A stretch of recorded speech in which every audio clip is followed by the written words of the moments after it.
할렐루야. 막 가고 싶죠. 엎드려 절하세, 엎드려 절하세 하니까 예수님 탄생하신 그날을 축복하는 또 경배하는 자리로 막 가고 싶지 않습니까? 이틀만 참았다가 이 자리에 오시면 됩니다. 이틀만 지나면 크리스마스 날 우리 성가대 찬양처럼 때로는 목자같이 때로는 동방박사와 같이 주님 앞에 진심으로 주님의 탄생을 축하하는 예배로 드리게 됩니다. 꼭 오실 거죠? 휴가 안 가죠? 자, 여기서 한번 축복하십시오. 주님이 오십니다. 당신을 위해서 오십니다. 나를 위해서 오십니다. 메리 크리스마스. 오래된 조크지만 당일날은 메리 크리스마스, 며칠 전에는 메리 크리스마스. 미리미리 준비하셔서 진정한 메리 크리스마스가 되시기를 주의 이름으로 축복합니다. 한번 따라 하실까요? 재림신앙으로 무장해야 축복입니다. 이런 제목으로 말씀의 은혜를 나누기 원합니다. 평상시 잘 쓰지 않는 단어인데 크리스찬들의 교역 속에 잊지 말아야 될 단어 하나가 카타콤이라고 하는 단어입니다. 기억나실까요? 카타콤, 카타콤부, 카타콤베 여러 가지 발음으로 나오긴 하지만 카타콤, 지하 묘지 또는 지하 동굴 이런 것입니다. 사진을 한번 제가 보여드리겠는데요. 그 당시 사진 모양을 아마 성지순례 가보신 분들은 이 카타콤을 들어갈 기회가 있으실 텐데 실제로 가보면 이런 모양으로 되어 있습니다. 지하 동굴이고 지하 묘지라고 했지만 꽤 높은 천장에 꽤 많은 여러 가지 이렇게 문과 같고 또 구멍과 같고 또 묘지와 같고 한 모습이 나옵니다. 또 안장의 모습은 거의 비슷하지만 역시 마찬가지죠. 지금은 등이 붙어 있지만 예전에는 등이 없지만 옆에 있는 채광을 통해서 안에 올 수 있도록 했던 것 같습니다. 자, 이런 것들이 어떤 구조로 몇 개나 한 곳에 있었을까요? 도면으로 보니까 그 다음 장면은 이렇게 되어 있습니다. 한 곳으로 들어가면 이렇게 방이 지하 한 8층, 6층 정도까지 방방이 연결이 되어 있어서 한번 들어가면 잘못 들어가면 나오지도 못하는 그런 미로와 같이 연결되어 있습니다. 이게 도면이지만 실제적인 그림으로 보면 또 이렇게 되어 있습니다. 상상이 되어지십니까? 왜 이렇게 했을까요? 초대교회 크리스찬들이요, 로마의 핍박을 피하여서 신앙을 지켜야 됐었습니다. 그러나 이 로마 병정들의 항상 그들의 칼날이 이들의 목숨을 노리고 있었습니다.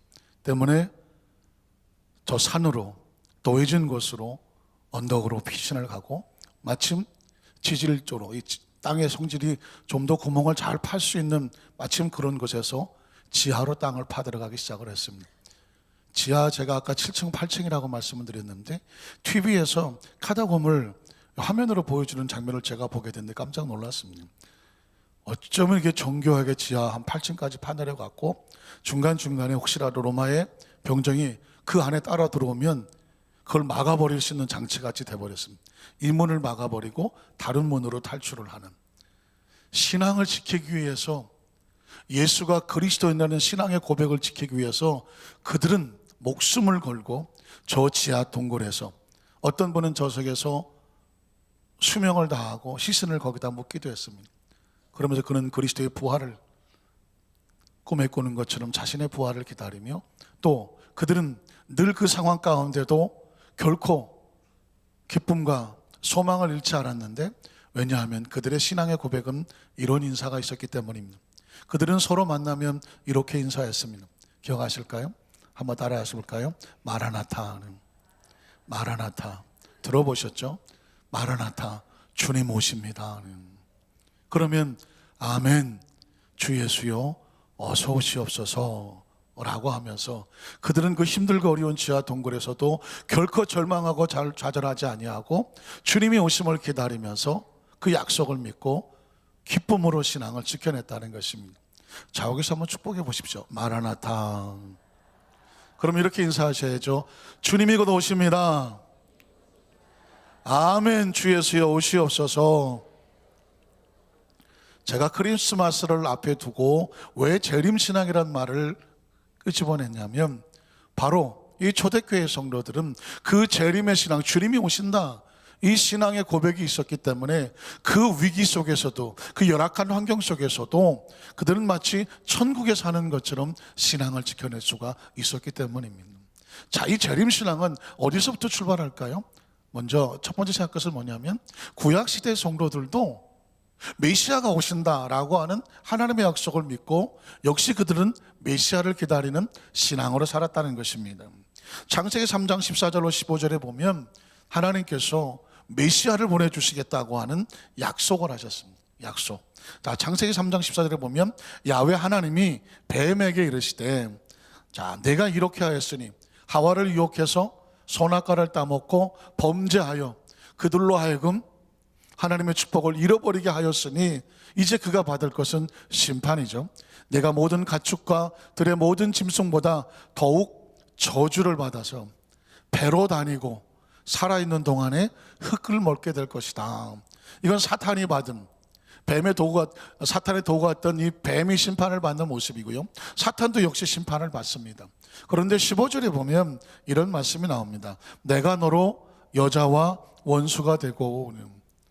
참 재밌는 것은 남자들은 뱀을 보면 군침을 흘립니다. 별로 반응이 없으시네요. 근데 여자들은 뱀을 보면 도망갑니다. 그래서 그렇지, 어쨌든 여성들은 뱀 아냐 벌레 뭐 이런 걸 싫어해요.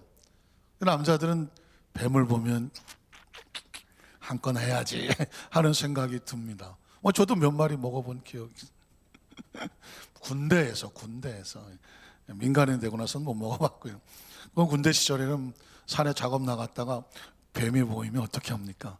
야, 오늘 회식하자 그래갖고 좀 잡아서 구워 먹기도 하고 하여튼 한 조각 먹었던 기억이 납니다. 어쨌든 성경에 보면 참 재밌는 그런 표현이 있습니다.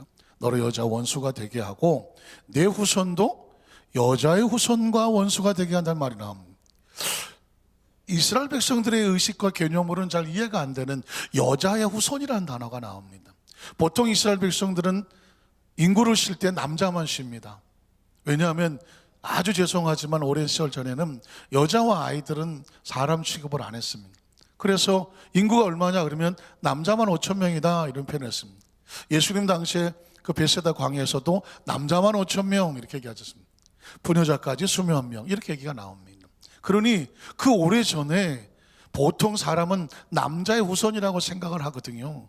그런데 성경에 보니까 여자의 후손이라는 단어가 나옵니다. 그 얘기는 뭐냐면 남자가 없이 동정녀가 잉태하여 자식을 낳게 되면 이 사람은 여자의 후손이라고 말하는 것입니다. 그러면 인류 역사 속에서 여자의 후손이라고 붙일 만한 분은 딱 한 사람밖에 없습니다. 그분이 누굴까요? 예수님이시거든요.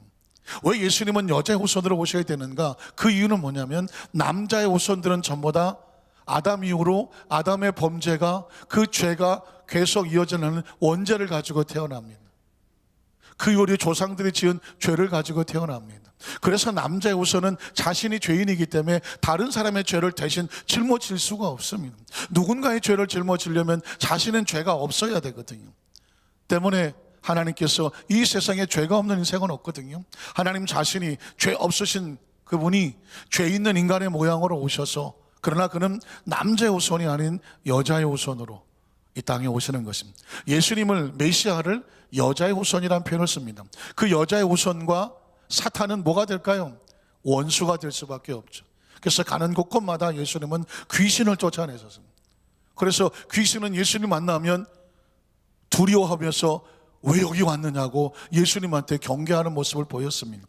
자, 그래서 이 성경 속에 보면 예수님께서 이 땅에 여자의 후손으로 오실 것을 말하고 마귀의 나라와는 원수가 되는데, 그 다음 절을 보면 여자의 후손은 누굴까요? 예수님은 내 머리를 상하게 한다, 그 십자가에서 몸짓겨 피 흘려 죽음으로 사망의 권세를 깨뜨려 버립니다. 부활과 함께 사망의 권세를 깨뜨리기 때문에 마귀의 모든 세력을 예수님께서 망하게 하실 거고 상하게 하실 것이고, 그러나 너는 그의 발꿈치를 상하게 할 것이다. 사탄이 가룟 유다의 속에 들어가서 예수님을 팔아 십자가에 매달게 하는 것입니다. 그를 상하게 하지만 예수님께서는 오히려 부활하시고 사망의 권세와 마귀의 세력을 물리친다라고 성경은 약속하고 있습니다. 자, 그러면 여자의 후손이 과연 이 세상에 메시아로 올 것인가? 이사야서에 보면 또 한 번의 예언이 있습니다.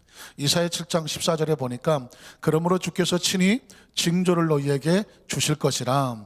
보라, 처녀가 잉태하여 아들을 낳을 것이다.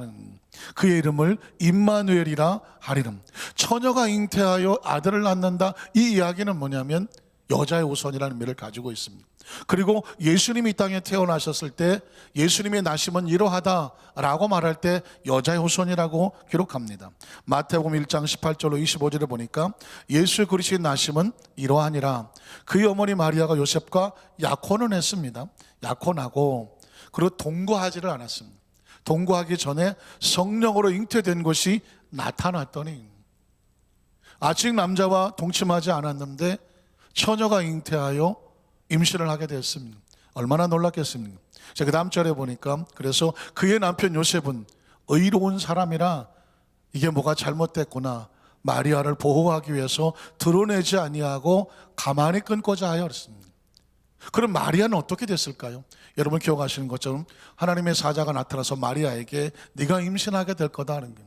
마리아가 말하기를 난 남자를 알지 못하는데 어떻게 임신을 합니까? 지극히 높으신 능력이 너를 덮어서 너로 잉태케 할 것이다. 그리고 내 속에 있는 그 잉태되는 것은 메시아라고 말했습니다. 그때 저 유명한 말을 하죠. 주의 말씀이 계집종에게 이루어지기를 원합니다. 마리아는 이미 알고 있었습니다. 그러나 이 요셉은 모른단 말이죠. 그래서 이 여인과 가만히 끊고자 하였습니다. 그러자 그 다음 절에 보니까 이 일을 생각하죠. 혹시 요셉의 고민을 아시나요? 그림에 보면 제가 준비를 못했는데 요셉이 이렇게 고민하는 그림이 나옵니다. 어떻게 하면 좋겠어요? 약혼한 여인이 배가 나왔어요. 이거 어떡하지? 이걸 어떻게 가만히 여인에게 상처 주지 아니하고 가만히 끊을 수 있을까? 이런 고민을 합니다. 그때 옆에 천사가 찾아옵니다. 바로 이 일을 생각할 때 주의 사자가 현몽하여 이르되 다윗의 자손 요셉아, 네 아내 마리아 데려오기를 무서워하지 말아라. 이건 그 여자가 잘못된 것이 아니다. 그에게 잉태된 자는 성령으로 된 것이다. 그 다음 절 보면 아들을 낳게 될 거다. 이름을 지어주죠. 이름을 예수로 하라. 이는 그가 자기 백성을 그들의 죄에서 구원할 자이심이라 하니라. 이 모든 일이 된 것은 우연히 갑자기 벌어진 것이 아니다. 주께서 선지자로 하신 말씀 이사야 7장 14절 기억하시죠? 구약 성경에 예언된 것을 이루려 하심이라. 이르시되 뭐라고 이렇게 됐습니까? 우리 아까 읽어봤죠? 보라, 처녀가 잉태하여 아들을 낳을 것이라. 그의 이름은 임마누엘이라리라 하셨으니 이를 번역한 즉 하나님이 우리와 함께 계시다 함이라. 요셉이 잠에서 깨어서 일어나서 주의 사자의 분부대로 행하여 그 아내를 데려왔지만 아들을 낳기까지 동침하지 아니하더라. 혹시라도 오해되어 요셉의 씨가 잉태됐다고 할까봐 요셉은 말씀에 순종하여 동침하지 아니하고 아들을 낳음의 이름을 예수라고 했습니다. 우리는 여기서 전적으로 하나님의 그 사자가 성령으로 잉태되어 개입하게 하셔서 예수님이 이 땅에 죄 없이 태어나게 하시는 모습을 성경 속에서 발견하게 되어집니다. 자, 그리고 이 예수를 알아본 사람이 있었는데 요한복음 1장 29절에 보니까 이튿날 요한이 예수께서 자기에게 나오심을 보면서 그 세례 요한의 마음속에 성령의 감동에 따라 예수가 누구인지를 알아봤습니다. 뭐라고 말했을까요? 자, 보라, 세상에 죄를 지고 가는 하나님의 어린 양이다. 우리는 가만히 이 말씀을 묵상하면서 무슨 생각이 드냐면 하나님이 말씀하신 것을 이루시는 모습을 보게 되죠. 예수님은 그날 어느 날 우연히 갑자기가 아니라 구약시대 속에 무수히 주의 선자를 통해서 예언하게 하시고 하나님의 때가 되매 이 땅에 완성자로 오신 분이 바로 예수님이십니다. 그런데 이스라엘 백성이 몰랐다는 것은 이미 성경에 기록되어 있는 예수님이 이 땅에 오실 때는 가장 낮고 천한 자로 오실 것이라고 예언이 되어 있습니다. 여러분 이미 알고 계시는 성경 구절이지만 이사야 53장 1절 이하에 보면 예수님의 예언이에요. 메시아가 탄생하면 이렇게 올 거다. 예수님 탄생 적어도 900년, 1000년 전에 이사야를 통해서 이렇게 예언이 됐습니다. 자, 우리가 전한 것을 누가 믿었느냐? 우리가 메시아가 온다고 말했는데 그걸 누가 믿을 수 있었겠느냐? 하나님의 팔이 누구에게 나타났겠느냐? 그 다음 절에 보면 그는 주 앞에서 자라나기를 연한 순과 같아. 울창하고 거대한 거목으로 온 것이 아니라 조그만 새싹같이 작은 모습으로, 그것도 마른 땅에서 나온 뿌리 같아서. 기름진 땅도 아니고 마른 땅에 나온 나무 뿌리가 어떻겠어요? 비쩍 마르고 형편없는 몰골을 하겠죠. 그래서 고운 모양도 없고 풍채도 없어요. 먹은 게 없으니까 마르고 신체도 빈약해 보였다는 것입니다. 자, 그리고 우리가 보기에 흠모할 만한 얼굴이 잘생긴 것도 아니고 무슨 외모가 훌륭한 것도 전혀 아니었다. 이 사람들은 생각하기를 메시아는 뭔가 좀 꽃미남처럼 아주 그냥 무슨 구척 장신의 이런 모습으로 올 걸 생각했습니다. 그러나 아니었습니다. 그는 자신을 자랑하려고 오신 분이 아니라 낮고 천하게 가장 어려운 자와 같이 있으려고 오셨기 때문에 자기 자신조차도 낮은 자의 모습으로 찾아오신 것입니다. 3절에 보면 그는 멸시를 받습니다. 참 놀라운 것은 예수님이 슈퍼맨처럼 오셔서 고통도 모르고 눈물도 모르고 야, 너 그런 거 가지고 그래, 참아, 그까짓 거 가지고 그래, 이런 슈퍼맨이 아니었습니다. 예수님은 메시아의 땅에 오셨을 때 우리가 당할 수 있는 모든 고통과 아픔을 친히 겪으신 겁니다. 사람들에게 멸시를 받았어요. 멸시받아 보셨나요? 사람들에게 거부당해 보셨나요? 배반당해 보셨나요? 왕따 당해 보셨나요?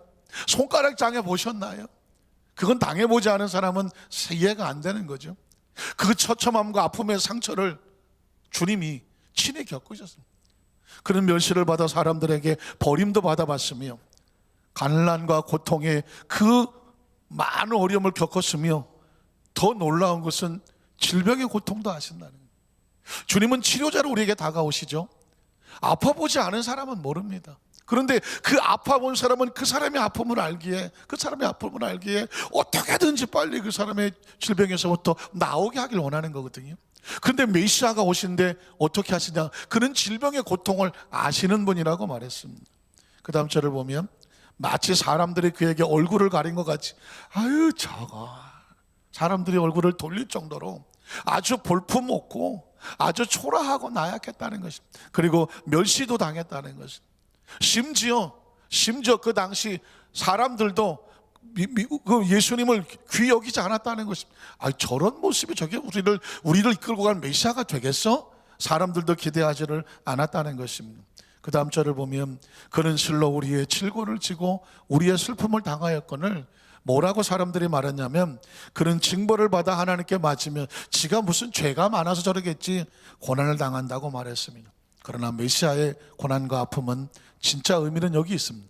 그가 찔림은 우리의 허물 때문, 그가 십자가에서 몸짓고 피 흘려 그 저주의 형틀을 담당하시는 것은 누구의 허물 때문이라고요? 나의 허물 때문이에요. 그가 상함은 우리의 죄악 때문이라고. 그가 징계를 받음으로 우리가 그 죄악의 대가에서 나와서 평화를 누리게 되고, 저가 채찍에 맞음으로 우리가 나음을 얻게 됩니다.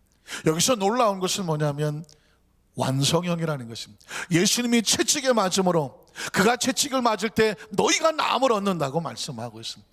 이게 우리에게 주는 치료의 복음인 것입니다. 그가 징계를 받음으로 우리가 평화를 누리고 그가 채찍에 맞아 우리가 나음을 얻었어.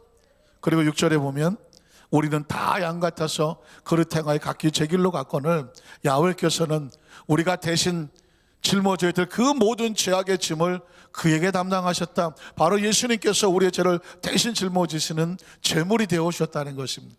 저 십자가는 저주의 형틀인데 왜 우리가 십자가를 성전에 걸어놓고 그 십자가 찬양을 하면서 십자가의 은혜를 잊지 않는 이유는 뭐냐면 우리가 달려야 될 저 십자가 형틀에서 예수님이 친히 달리셨기 때문에, 그가 채찍에 맞음으로 우리가 나음을 얻고 그가 징계를 받음으로 우리가 평화를 얻어서 기독교를 십자가의 종교라고 말하는 것입니다.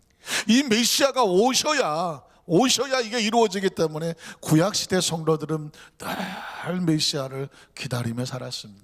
자, 그러면 두 번째로, 그래서 약속대로 오신 예수님, 그 예수님이 오신 날을 우리가 뭐라고 말하냐면 성탄절이라고 말하는 것입니다. 그래서 예수님은 누구의 약속대로? 하나님의 약속대로 구약의 예언을 완성하러 오신 분이 바로 예수님이다. 그럼 예수님께서는 구약의 예언한 대로 낮고 초라한 모습으로 오시는 것입니다. 왜 메시아가 좀 화려하게 한 말 한 24필 끌고 뒤에 마차에 황금이 번쩍번쩍하고 막 어디 로마 어디 영화에서는 나오는 것처럼 거대한 군대를 끌고 이렇게 와야 메시아지 사람들은 생각을 합니다. 그러나 이미 이사야서에 가장 초라하고 낮은 자로 올 거라고 말했죠. 과연 어떻게 오셨을까요? 누가복음 2장 4절로 7절에 보면 요셉도 다윗의 집 족속이므로 갈릴리 나사렛은 가장 변방과 같은 그런 동네였습니다. 그 동네에서 유대를 향하여 베들레헴이라고 하는 더 조그만 지역으로 가게 되는데 그 약혼한 마리아와 함께 호적을 하러 올라가니 마리아가 이미 임신 중이었습니다. 잉태하였더라. 거기 있을 그때 해산할 날이 차서 첫 아들을 낳아서 강보로 싸서 저 유명한 어디에 누입니까? 구유에 누입니다. 구유 들어보셨나요? 무슨 구유? 말구유. 집에서 말을 키워보지 않은 사람은 시골에서 소 키워보신 분은 아시죠? 소 여물통 아세요? 소 여물통. 나무 깎아서 이렇게 속 파낸 거. 어린아이를 거기다가 누였다는 것입니다. 왜 그랬을까요? 그 여관에 있을 방이 없었기 때문이라고 말씀하고 있습니다. 메시아가 짐승의 밥통에 가장 낮은 자의 모습으로 자리를 잡고 오셨다는 것입니다. 마태복음 2장 3절로 6절을 보면 태어난 곳도 초라한 곳이었습니다. 헤롯 왕과 온 예루살렘이 듣고 소동한지라 왕이 모든 대제사장과 백성의 서기관들을 모아서 그리스도 메시아가 어디서 나겠냐고 물으니 이르되 유대 베들레헴입니다. 베들레헴은 아주 변방이거든요. 이는 선지자로 이렇게 기록된 바 예언되어 있다는 거죠. 더 유대 땅 베들레헴아 너는 유대 거울 중에서 가장 작지 아니하냐. 내게서 한 다스리는 목자가 나와서 내 백성 이스라엘의 목자가 되리라 했습니다. 가장 낮고 조그만 동네에서 이스라엘을 다스리는 온 인류의 구원자가 태어날 거다 이렇게 기록됐다고 말하고 있습니다. 누가복음 2장 8절로 9절에 보면 그 예수님이 이 메시아로 오셨을 때 그를 나가서 맞은 분은 무슨 대통령도 아니고 왕도 아니고 무슨 군대도 아니었습니다. 저 들에서 양을 치던 초라한 목자들이었습니다. 그 지역의 목자들이 밤에 밖에서 자기 양떼를 지키더니 주의 사자가 곁에 서고 주의 영광이 그들을 두루비침에 크게 무서워하는지라. 자 보십시오. 목자들이었어요. 그 결국은 목자들의 영광을 받으십니다. 15절로 20절에 보니까 천사들이 떠나 하늘 올라가니 목자가 서로 말하되 이제 베들레헴으로 가서 주께서 우리에게 말리신 바 이 이루어진 일을 보자 하고 빨리 가서 마리아와 요셉과 구유에 누인 아기를 찾아서 보고 천사가 자기들에게 이야기에 대해 말한 것을 전하니 듣는 자가 다 목자들이 그들에게 말한 것들을 놀랍게 여기되 마리아는 모든 일을 마음에 새기어 생각하니라. 이미 알고 있었기 때문이죠. 그리고 또 목자들은 자기들이 이르던 바와 같이 듣고 본 그 모든 것으로 인하여 하나님께 영광을 돌리고 찬송하며 돌아가더라. 참 여러분 메시아가 태어났는데 메시아를 찾아가서 영접한 사람들은 너무 초라한 사람들이었어요. 너무 초라한 사람. 거기다가 또 그 마을에 헤롯 왕이나 이런 유대인들이 아니었고 마태복음 2장 1절로 2절에 보면 뜬금없는 데서 아기 예수의 탄생을 축하하러 찾아옵니다. 헤롯 왕 때에 예수께서 유대 베들레헴에 나셨는데 저 동방이라고 하는 페르시아로 추정이 되는 거기서부터 별을 연구하는 천문 박사들이 예루살렘까지 찾아왔습니다. 그리고 찾아와서 이렇게 말합니다. 유대인의 왕으로 나시니가 어디 계시냐? 우리가 동방에서 저 멀리 페르시아에서 그의 별을 보고 연구하다가 그 별의 인도를 받고 그에게 경배하러 왔다고 말하고 있습니다. 참, 9절로 11절에 보면 결국 그들은 아기 예수께 이렇게 경배를 합니다. 박사들이 왕의 말을 듣고 갈새 동방에서 보던 그 별이 문득 앞서 인도하여 가다가 아기 있는 곳 위에 머물러 서 있는지라. 그들이 별을 보고 매우 크게 기뻐하고 기뻐하더라. 자, 집에 들어가 아기와 그 어머니 마리아가 함께 있는 것을 보고 엎드려 아기께 경배하고 보배합을 열어서 성경 시험에 아주 잘 나오는 황금과 유향과 몰락을 예물로 드리더라는 거예요. 제가 여러분 예수님이 태어나셨을 때 상황을 그냥 성경을 있는 대로 제가 읽어드리고 있습니다. 어떻게 생각하십니까? 가만히 보니까 세상에 잘난 사람은 아무도 없는 거예요. 유대인의 대표라고 하면 목자에 불과하고, 온 인류의 대표라고 하면 저 동방에서부터 멀리 유대인이 아닌 이방인이 와서 예수님 앞에 나와서 아기 예수의 탄생을 축하하고 있는 것. 정작 해일 유대인의 왕들, 정작 해일 유대인의 대제사장, 서기관, 바리새인, 성경의 박사들은 한 놈도 안 보여요. 그 시대와 이 시대를 비교하면 어떤 메시지가 있을까요? 여러분 혹시 최근에 뉴스를 보면 미국의 트럼프 대통령이 내가 대통령이 되면 메리 크리스마스 마음껏 말할 수 있게 해주겠다, 그런 공약을 했었다고 하는 기사가 나오는 것을 보게 됩니다. 이게 무슨 말인가 했더니 미국에는 아주 꽤 됐는 것 같아요. 트럼프 대통령 되기 이전부터 나라에서 이미 오래전부터 고등학교 중학교에서 십계명을 못 가르치게 해야 된 지는 오래됐고, 학교 앞에 붙었던 십계명 그 명도 묘비명 같은 십계명도 다 치워버렸고, 그리고 메리 크리스마스를 못 쓰게 했다는 것입니다. 보통 메리 크리스마스 해피 뉴 이어 하지 않습니까? 그런데 메리 크리스마스는 기독교적인 색채가 있기 때문에 쓰지 못하게 하고, 그런 크리스마스를 뭐라고 부르냐면 해피 홀리데이, 행복한 휴가철, 휴일, 기념일, 이런 식으로 바꿔버린 거예요. 트럼프가 그래도 그냥 머리는 좀 이렇게 하고 다니셔도 진실한 크리스찬으로 알려져 있는데, 자기가 대통령이 되면 메리 크리스마스 마음대로 할 수 있겠다, 할 수 있게 하겠다라고 공약을 했다는 것입니다. 그 기독교 국가로 세워진 미국에서조차도요, 메리 크리스마스가 마음대로 안 되는 거예요. 그냥 휴일로, 휴가철로 바꿔버리려고 하는 건 굉장히 무서운 영적 전쟁입니다. 여러분 어떻게 생각하십니까? 성탄절에 메리 크리스마스, 그리스도를 향한 예배가 없다고 한다면, 그 휴가로 지내야 된다고 하면 예수님이 이 땅에 태어나신 자체를, 그 날짜 자체를 갖다가 부정해 버리려고 하는 것이거든요. 이건 엄청난 위기가 아닐 수가 없습니다. 최근에 여러분 뉴스에 관심 있으신 분은 중국의 시진핑이 중국에서 성탄의 흔적을 없애버리려고 하고 있습니다. 지금 교회를 핍박하죠. 그 선교사 목사들을 다 추방하기 시작합니다. 그런데 그 연이은 것은 뭐냐면 25일 크리스마스 성탄절에 길거리에서 캐롤을 못 들게 하고 크리스마스에 관련된 모든 것들을, 그 문화 자체를 없애려고 계속 단속을 하고 있습니다. 기독교적인 색채를 아예 없애려고 지금 하고 있는데, 그 주된 것이 뭐냐면 성탄절의 의미를 없애는 거예요. 그들이 볼 때는 성탄절의 의미를 없애는 거지만 하나님이 이 땅에 메시아를 보냈다는 그 날의 의미를 없애려고 한다니까요. 아주 무서운 시대에 살고 있습니다. 실제로 대한민국에도 여러분 길거리에 캐롤이 들리나요, 안 들리나요? 안 들립니다. 왜 안 들리나요? 저작권 때문에 안 들립니다. 캐롤을 틀려면 돈을 내야 된다는, 그러니까 그 하나 틀려고 하니까 저작권을 하루 종일 틀어보세요. 얼마를 내야 됩니까? 그러니까 지금 길거리에 캐롤이 들리지를 않습니다. 상업적인 어떤 것 때문에 하긴 하지만 그 배우를 바라보면 무슨 생각이 듭니까?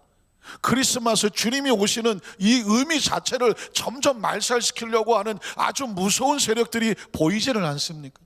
사랑하는 성도 여러분, 하나님이 이 땅에 메시아로 오신 이 날이 얼마나 중요한 건데, 정작 그날에 그 나라 사람들은 아무도 깨닫지 못하고 거의 목자만 나가서 영광을 돌렸고, 저 이방의 사람들이 와서 왕이 오셨다고 예물을 드렸습니다. 지금 이 시대도 마찬가지입니다. 크리스찬들의 마음속에 제가 여러분에게 도전을 합니다. 저와 여러분에게 크리스마스는 어떤 의미가 있습니까? 연말연시가 다가왔나요? 아이고 연휴에 좀 어디 휴가 가는 기간인가요? 어떻게 생각하십니까? 늘 오는 크리스마스는 그냥 교회 절기 중에 하나인가요? 크리스마스는 과연 우리에게 어떤 의미가 있느냐고 여러분이 도전을 하는 겁니다. 크리스마스는요, 즐겁고 기쁜 날이 아닙니다. 저는 이번 크리스마스를 가만히 말씀을 묵상하다가 무섭고 떨리는 날이라는 것을 알았습니다. 제가 이 크리스마스 때가 되면 아주 어렸을 때 교회학교에서 선곡했던 기억이 납니다. 제일 처음 선곡을 한 것은 뭐냐면 요셉이었어요. 요셉. 아마 국민학교 3학년 정도 기억납니다.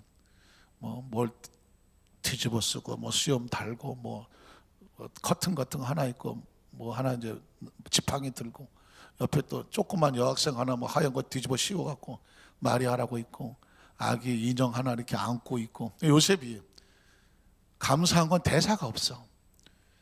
목자들이 와서 뭐 어쩌고 저쩌고 하면 이것만 하면 돼. 그리고 또 동방박사가 와서 나는 뭐 황금을 드립니다, 유향을 놓고 가라 뭐 그런 거죠. 뭐 고개만 해. 대사가 없어. 그래서 다 가면 대사가, 마지막 대사가 뭐냐면 옆에 있는 마리아에게 날씨가 추우니 그만 들어갑시다. 얘는 대사가 더 없어. 네, 그렇게 들어가는 거예요. 그렇게 해서 첫 성탄의 선거가 그게 기억이 나거든요. 근데 가만히 보니까 이 대사가 너무 없어. 그런데 목자들을 보니까 이거 할만해. 왜? 들에서 여보게 날씨가 추운데 우리 빵이나 구워 먹세. 그 빵을 먹대. 그래갖고는 4학년 때는 나는 빵을 목자를 시켜주시오. 그래갖고는 목자가 됐지. 그래갖고 삼립빵 속에 크림 들인 거래요. 그래서 연습할 때마다 빵을 하나씩 먹으면서 했다는데. 근데 가만히 보니까는 동방박사 보니까 복장이 화려해. 막 번쩍번쩍해. 그래서 5학년 때는 동방박사를 하고. 어쨌든 제 기억 속에 크리스마스 성극은 굉장히 아름답고 정말 좋은 추억이 있는데 그게 깨졌어요. 크리스마스는 아름답고 행복하고 즐겁고 축제로 끝나는 건 아니구나. 왜냐하면 진실된 그리스도가 이 땅에 오신 의미를 모르면 이것이 행사가 되고 이벤트가 되고 뭐 그냥 축제로 끝나버리면 이건 진정한 크리스마스 의미가 아닌 거예요. 왜냐하면 크리스마스의 의미는 뭐냐면 하나님이 약속하시면 반드시 이루어진다예요. 메시아가 오신다고 약속했는데 반드시 그가 오신 거예요. 이게 머릿속에 있어야 돼요. 그러면 뭐가 있냐면 그분이 다시 오신다고 말하면 다시 오실까요? 다시 오지 않을까요? 다시 오시는 거예요. 그러니까 이 크리스마스는 아주 무서운 거예요. 그걸 다시 기억해내야 되는 것이며 다시 다짐해야 되는 것이며 내 신앙이 과연 올바른가를 점검해야 되는 거예요. 그걸 점검하고 송구영신을 맞아야 되는 거죠. 그래서 여러분, 세 번째로 마지막으로 생각한 건 뭐냐면 예수님께서 명령하신 그 재림신앙을, 예수님 명령하신 거예요. 재림신앙을 이 크리스마스 전에 무장을 하고 그리고 매일 매순간 신앙으로 붙잡고 살아야 그게 축복이 되는 것입니다. 여러분, 재림을 주님이 약속하셨다는 것 기억하시나요? 마태복음 16장 24절로 27절에 보면 이렇게 말씀하십니다. 이 예수께서 제자들에게 이르실 때 누구든지 나를 따라오려거든 자기를 부인하고 자기 십자가를 지고 나를 따를 것이니라. 누구든지 제 목숨을 구원하고자 하면 잃을 것이요 누구든지 나를 위하여 제 목숨을 잃으면 찾으리라. 사람이 만일 온 천하를 얻고도 제 목숨을 잃으면 무엇이 유익하리요? 사람이 무엇을 주고 제 목숨과 바꾸겠느냐? 인자가 아버지의 영광으로 그 천사들과 함께 오리니. 한번 따라 하실까요? 오리니. 오신다는 것입니다. 그때 각 사람이 행한 대로 갚으리라는 거예요. 우리는 여기서 굉장히 중요한 사실은 그가 오시면 우리가 삶에 행한 그 모든 것을 하나님 앞에 낱낱이 드러나게 될 것이고 그 행한 대로 갚아지게 된다고 말하고 있습니다. 한 번으로 끝나지 않습니다. 마태복음 24장은 그리스도의 재림에 대해서 반복적으로 강조합니다. 29절로 31절에 보니까 그날 환난 후에 즉시 해가 어두워지며 달이 빛을 내지 아니하며 별들이 하늘에서 떨어지며 하늘의 권능들이 흔들리리라. 그때 인자의 징조가 하늘에서 보이겠고 그때 땅의 모든 족속들이 통곡하며 그들이 인자가 구름을 타고 능력과 큰 영광으로 오는 것을 보리라. 한번 따라 하시게. 오는 것을 보리라. 그 다음 절 볼까요? 그가 큰 나팔 소리와 함께 천사들을 보내리니 그들이 그의 택하신 자들을 하늘 이 끝에서 저 끝까지 사방에서 모으게 될 것이다. 32절 39절을 보면 무화과 나무의 비유를 배우라. 그 가지가 연하여지고 잎사귀를 내면 여름이 가까운 줄 아나니 시절과 때를 알라는 것입니다. 이와 같이 너희도 이 모든 일을 세상에 흉흉하고 성경이 이루어지는 것이 그대로 나타나는 것을 보거든 인자가 가까이 곧 문 앞에 이른 줄을 알라. 내가 진실로 너에게 말하노니 이 세대가 지나가기 전에 이 일이 다 일어나리라. 천지는 없어지언정 내 말은 없어지지 아니하리라. 그러나 그날과 그때는 아무도 모른다. 하늘의 천사들도 아들도 모르고 오직 아버지만 아시느니라. 노아의 때와 같이 인자의 임함도 갑자기 그렇게 임하게 될 거다. 홍수 전에 노아가 방주에 들어가던 날까지 사람들은 먹고 마시고 장가들고 시집가고 있으면서 홍수가 나서 그들을 다 멸하기까지 도무지 무슨 일이 벌어지는지를 깨닫지 못하였으니 인자의 임함도 어느 날 갑자기 우리에게 찾아오시는 그리스도의 재림도 준비되지 않은 사람들에게는 이와 같을 것이다. 42절로 49절에 보면 그러므로 어떻게 있어라? 깨어있어라. 깨어있다는 게 무엇일까요? 준비하라는 것이죠. 깨어있으라. 어느 날에 너희 주가 임할는지 너희가 알지 못하느니라. 너희도 아는 바니 만일 집주인이 도둑이 어느 시간에 올 줄 알았다면 준비하고 기다려. 깨어있어 그 집을 뚫지 못하게 하였으리라. 그러나 너희도 준비하고 있어야 된다. 생각지 않은 때에 인자가 오리라. 한번 따라 하실까요? 생각지 않은 때에 인자가 오리라는 거죠. 마태복음 24장에 계속 반복되는 건 뭐냐면 인자가 온다. 두 번째, 언제 올지는 아무도 모른다. 세 번째, 그러므로 깨어 있으라는 거예요. 그러면 어떻게 깨어 있느냐? 마태복음 24장에서 넘어가면 25장이에요. 그래서 천국은 이와 같으니 하면서 세 가지 비유가 나오는 것입니다. 자, 세 가지 비유에 제가 결론만 말씀을 드리겠습니다. 마태복음 25장 13절에 보면 열처녀의 비유가 나오고 그 열처녀의 핵심 결론은 뭐냐면 그런즉 깨어 있으라는 것입니다. 너희는 그날과 그때를 알지 못하느라. 10명의 처녀가 있습니다. 5명의 처녀는 지혜롭고 총명하며 안산스러워. 별로 반응이 없나. 안쓰럽다는 게 아니라 안산스러워. 여의도 순복음 안산교회스러워. 줄여서 안산스러워. 그들은 늘 깨어서 기름과 등불을 준비해. 왜? 오늘 신랑이 올지 모르기 때문에. 게으르지 아니하며 나태하지 않아. 매일 매 순간 준비하는 심령을 가슴에 갖고 있어. 최근에 제가 어느 권사님 집에 신방을 가서 권사님에서 지나온 삶에 대한 간증을 하는데 눈물 없이는 들을 수가 없었어요. 겉으로는 표현하지 않지만 제 마음속이 뜨거워 견딜 수가 없었어요. 이유가 뭐냐? 목사님, 저는 성령 세례 받은 지가 35년 됐습니다. 35년 됐습니다. 그 이후 지금까지 내 안에 성령으로 충만하지 않으면 단 하루가 살아갈 수가 없었어요. 성령으로 충만함 받아야 내가 움직이더라고요. 새벽이든 밤이든 충만해져야 나가게 돼. 이게 순복음이야. 이게 그 안에 성령 받은 사람이고 그리스도의 신부의 모습이에요. 사랑 성분 어떻습니까? 이 안에 하나님의 영이 움직여야 그게 그리스도 아니에요. 최근에 보니 연말 되면 새로운 차들도 많이 나오고 여러 가지 기종이 나와요. 다 필요 없어. 뭐가 없으면 기름이 없으면 아무것도 아니야. 기름 없으면 다 놓고 가야 돼. 들고 가지도 못해 길거리에 있는 거. 여러분 보십시오. 어떤 거든지 움직이려면 기름이 있어야 되는 것처럼 하나님의 사람은 제 아무리 화려한 경력이 있고 제 아무리 화려한 달란트가 있고 제 아무리 화려한 기술이 있어도 하나님의 영이 없으면 그건 인간적인 사람이에요. 그래서 그런즉 깨어 있으란 뭐예요? 준비하고 있으라는. 언제 어느 때든지 스타트할 수 있도록 마음새 하나님의 성령으로 준비하고 있어야 돼. 그래서 그 영이 충만하여 하나님 마음껏 사이 신방 가서 기도해라 기도할 수 있도록, 전도해라 전도할 수 있도록 그 마음이 그 심령 하나님의 영으로 준비가 돼 있어야 돼. 그게 깨어서 있는 신앙의 모습이에요. 또 한 가지 두 번째 신앙의 모습은 뭐가 있을까요? 달란트의 비유예요. 마태복음 25장 29절 30절에 보니까 달란트의 비유의 결론이에요. 무릇 있는 자는 받아서 풍족하게 되고 없는 자는 그 있는 것까지 빼앗게. 5달러 2달러 받은 사람은 또 5달러 2달러를 남겼어. 하나님의 나라에 아주 유익하게 남겼어. 야, 네가 하나님 나라에 유익한 사람이구나, 유익한 종이구나, 내가 더 많은 걸 맡길게 라고 말합니다. 그런데 가만히 1달러 받은 사람은 아무것도 하질 않았어. 무익했어. 그래서 하나님께서는 그 주인은 그 무익한 종의 것을 받아서 빼앗아서 유익한 종에게 넘겨줬어. 그게 하나님 나라의 법칙이에요.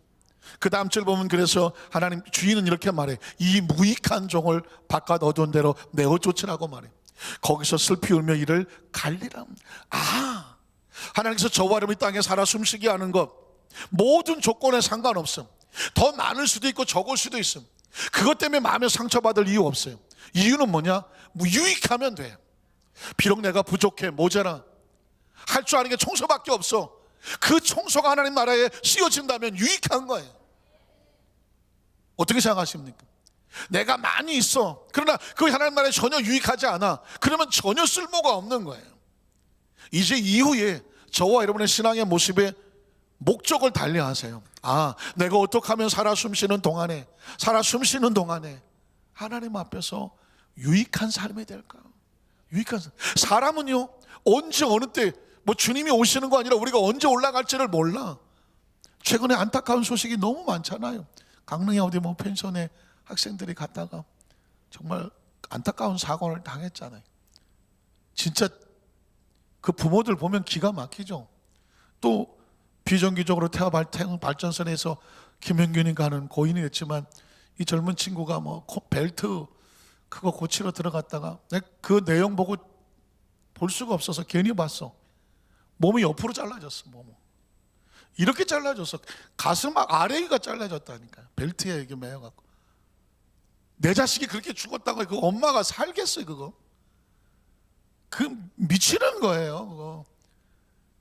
제가 그 기사 내용을 보다가 그 어머니의 심정이 어쩔까, 이런 말할 수가 없더라고요.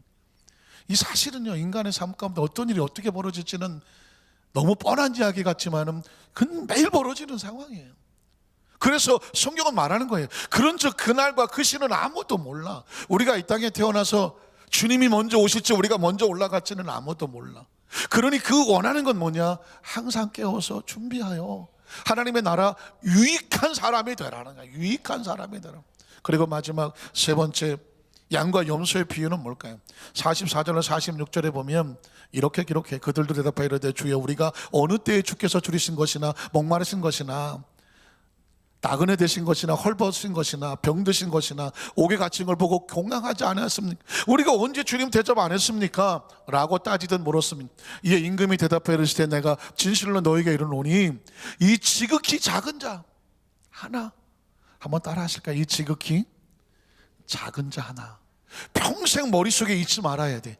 지극히 작은 자 하나에게 하지 아니한 것이 곧 내게 하지 아니한 거란. 그러니까 크리스천은 작은 것 하나에도 죽게 대하듯 하는 자세가 필요한, 죽게 대하듯. 한번 따라 하실까요? 죽게 대하듯. 이게 바로 천국 가는 길이라고 양과 염소의 비유는 그렇게 말하고 있습니다. 제가 최근에 신문에 보니까 공항에 어떤 뭐 국회의원이 뭐 갑질을 했네 안 했네 기사가 나오더라고요. 그런데 기사 내용은 둘째치고 갑질을 했냐 안 했냐 둘째치고 제가 딱 느끼는 건 뭐냐면, 그가 국회의원이 아니었으면 국회의원이 욕을 안 먹었을 것이고, 그가 속한 당이 안 나왔으면 당이 욕을 안 먹었을 거잖아요. 그런데 또 그 사람의 소개를 보니까 뭐 고 전직 대통령의 마지막 호위무사 뭐 이러고 나오더라고요. 그래서 그 지역에서 국회의원이 되셨다 이렇게 나오더라고요. 그냥 개인의 사건으로 끝났으면 그냥 사건으로 끝났을 텐데, 그의 소속이 나오니까 국회의원이 그럴 수 있어 또 나오고, 그 당이 그럴 수 있어 나오고, 아니 그 호위무사한 사람이 고인에게 먹칠을 하고, 이렇게 이미지가 가더라고요. 그래서 가만히 생각하니까 크리스찬이 그렇겠구나. 우리가 정말 최선을 다해서 작은 거 하나도 죽게 하듯 살지 않으면, 우리가 실수하면 누가 수치를 당하시겠어요? 주님이 수치를 당하네. 주님이. 뻔히 알 것 같지만 크리스찬으로서 행동을 조심해야 되는 이유가 뭐냐? 지극히 작은 자 하나에도 소홀하지 말아야 되는 이유가 뭐냐면, 그 영향이 주님께로 가는 거야. 잘하면 크리스찬이기 때문에. 우리가 실수하면 아유 저 예수 믿는, 이런 소리가 나오는 것은 우리의 소속 때문에 그래요. 어느 목사님이 운전을 합니다. 근데 갑자기 택시 하나가 팍 치고 들어왔어요. 화 나요 안 나요? 나잖아요. 그냥 뭐. 그래서 그냥 브레이크 맞고 여러 가지 용어를 팍 썼어. 그래 그냥 차가 막 가니까 택시 쫓아갔어. 쫓아갔어. 마치 신호등에 섰어. 옆에 그냥 문 열고 2차로 그냥 막 날렸어. 그랬더니 그 문이 열리면서 할렐루야 그러지. 죄송합니다 그러더니 갑자기 할렐루야가 들어와. 그러더니 죄송합니다 그러잖아요. 그래서 크리스찬이세요? 그랬더니 아 예 저 목사님 교회 나갑니다. 그래서 나머지는 상상에 맡겨. 그 목사님이 고개를 들 수가 없어요. 그래갖고 그냥 총을 가지고 도망을 치셨어. 그 얘기를 딱 듣는 순간에 딱 한 거야. 이게 목사님 얘기가 아니잖아. 남의 얘기가 아니잖아. 장로님 교회 나갑니다. 응? 아이고 권사님 교회 나갑니다. 아이고 안수집사님 교회 나갑니다. 아이고 순복음 교회. 이게 어떻게 되겠어요? 이게 뭐냐면 작은 것 하나, 그 순간에 감정적인 어떤 표현 하나도, 순간 내가 잘못한 것 하나가, 물론 비록 그가 잘못됐다고 하실지라도 그 영향력이, 이게 목사가 그럴 수 있어, 전도사가 그럴 수 있어, 뭐 권사가, 안수입사가, 장로가, 이게 하나님의 나라의 아픔이 되더라고요. 제 이야기는 절대 아니니까 혹시 오해하는 말씀, 저도 조심은 하겠습니다만은 말씀을 정리하기를 원합니다. 크리스마스는 내일 모레예요. 크리스마스는 내일 모레예요. 크리스마스는 휴일이 아니에요. 홀리데이도 아니에요. 아주 무서운 날이에요. 약속하시면 주님이 오시는 날이에요. 그리고 그분이 명령하신 날이에요. 내가 다시 온다고 했어요. 그리고 우리는 다시 준비해야 되고 그분을 기다리는 날이에요. 이번에 이 올 크리스마스는 오늘 저와 이런 마음의 옷깃을 여기고 내가 하나님 앞에 올바로 잘 서서 준비하고 한 해를 마무리 짓고 새해에도 이 신앙으로 무장하여 달려가시는 우리 성도님 되시기를 주의 이름으로 축복합니다.